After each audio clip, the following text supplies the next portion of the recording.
Frank Hinks is a parent, an author and a barrister. He began writing children's books after telling his own children different bedtime stories every night. And using his own family as inspiration, Frank developed the Ramion series. These books have been extremely well received by a large number of children and have proved popular with the more reluctant readers. And I'm here with Frank to talk about his latest book, The Kingdom of the Deep.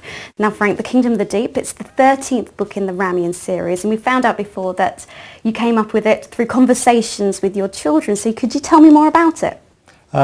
The eldest boy, Julius, was very, very demanding. Every night he'd want a different story, but he'd help me say, Dad, tonight I want a story about the witch Griselda and the rabbit Scrooey-Looey, and it starts like this. And he'd give me one sentence and then stop. And then I'd have to have a go without any idea where the story was going to lead to. And the basic idea was sort of the two slightly dysfunctional families. So that down in the valley you've got me, my wife, the three boys, the rabbit Scrooey-Looey and Snuggle, the hero cat. And then up in the hills there's the witch Griselda, who has purple hair like my wife.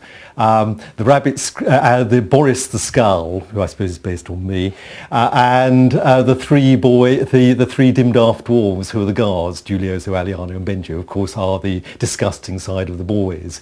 And the basic idea was that the witch Griselda wanted roast Julius, stewed Alexander, Benjamin on toast.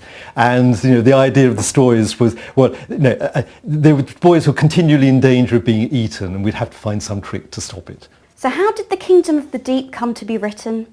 Well, they're all a sort of mixture of fact and fiction. So The Kingdom of the Deep, at the beginning, we're all going on holiday. We're renting a farmhouse in Pembrokeshire, and we did when the children were very young. We're leaving Snuggle the cat at home, and Mrs. Dean, our neighbour, was going to come in and look after him. So those are all real. And then we would be perhaps just about to go on holiday, and the children would want a story, and I would fantasise about the upgrading of the farmhouse to a castle owned by a witch, and the danger again of them all being eaten. So got them thoroughly overexcited before bedtime. So to what extent do you mix fact and fantasy? I bet you prefer the fantasy. Well, throughout there's a little bit of fact. So you have family incidents, family things, but then they're transformed. There's an element of fantasy, and it takes off. So there's a little bit of fact, but mainly total fantasy. So what's your favourite part of The Kingdom of the Deep? Oh, I think it's when the boys have just been transported by the witch Griselda to under the sea to the Kingdom of the Deep. And the stingrays, they don't know, they're standing on the stingrays and they're going through under the water, and then they've got an octopus who wants to cuddle. Come here, I only want to cuddle. And then the squid wants to squeeze. And so all they do, and they're rescued by the turtles and the seahorses. And I think that's probably my favourite bit. So there's 13 books in the Ramion series. So who's it actually targeted to? I suppose the sort of 7 to 8 is the sort of core age, but even adults seem to enjoy them. There's really quite a wide range of both children and adults. I've told them in public.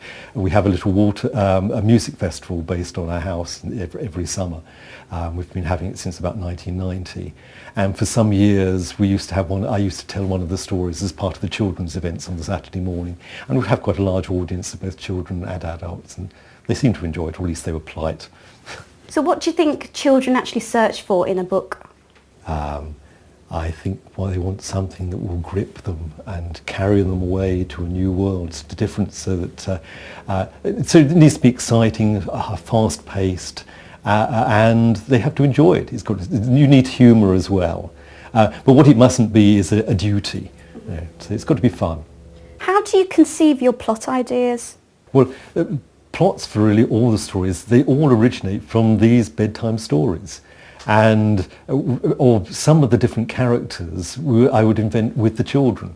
So I can remember sitting down with Julius and Alexander. Julius the eldest, Alex is the second, and we were trying to think of names for monsters. And I'm rather keen on alliteration.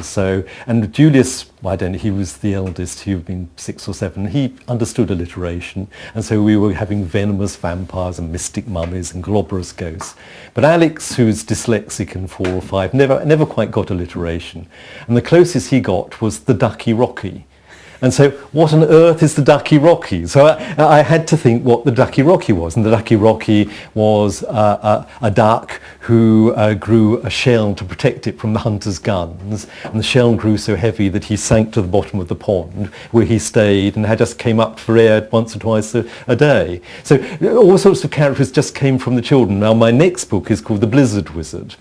And the Blizzard Wizard was Julius. Julius suddenly came up with, Dad, let's have a story about the Blizzard Wizard. And again, I had to think, who on earth is the Blizzard Wizard? The Blizzard Wizard is somebody who, if he touched to, mind, body and soul turns to ice. And so in the new story, which will come out next year, there is the story of the Blizzard Wizard who turns the gardener in the land of Ramion to ice. And in fact, the boys have to rescue the gardener, and they go on this adventure in which they get the different elements which will rescue the gardener.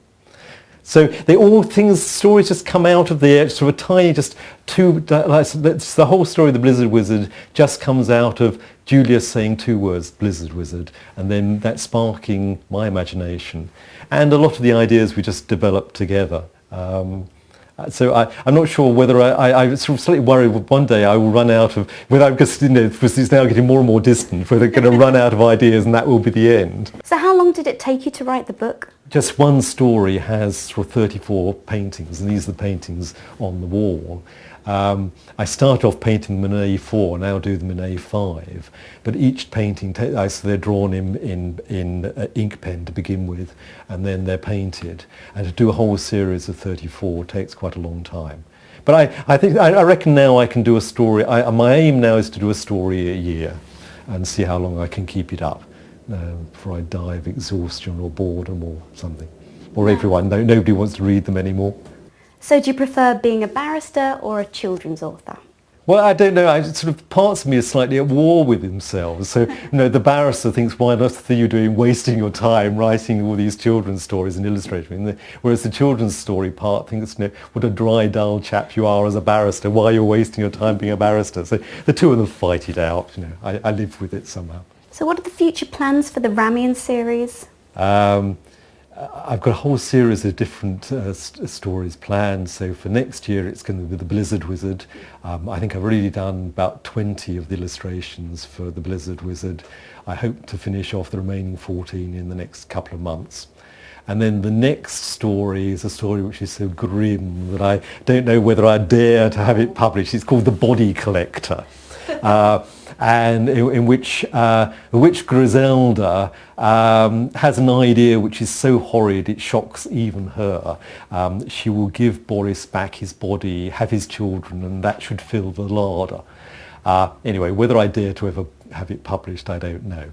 But it was all inspired, and The Body Collector is a neighbour of the witch Griselda who collects bodies, not the heads. The heads he turns into skulls, like Boris. And it's inspired by a monastery in Sicily, where the local people embalmed their nearest and dearest and went down to see them on high feast days. You can go and visit this monastery near Palermo, and you can see all these poor people who thought they were treating their relations in a very special way, and now tourists can go down and gawp at the bodies. So sometimes the inspiration for my stories is a bit grim. So that's the next one, and then I think the one after that, if I get round to it, is one about Boris and the Dim Daft Dwarves decide to break free from Griselda and form a punk rock band. What style music then? Obviously punk rock, but what would be the first track? I think it's from Sex Pistols, We're So Vacant, Oh So Vacant. Perfect. Perfect. Pretty vacant. So they're the Dim Daft Dwarves. Yeah. Well, thank you very much, Frank, for talking to us today. Thank you. No problem at all. And The Kingdom of the Deep is out on the 1st of June. And can I have a signed copy? Most certainly.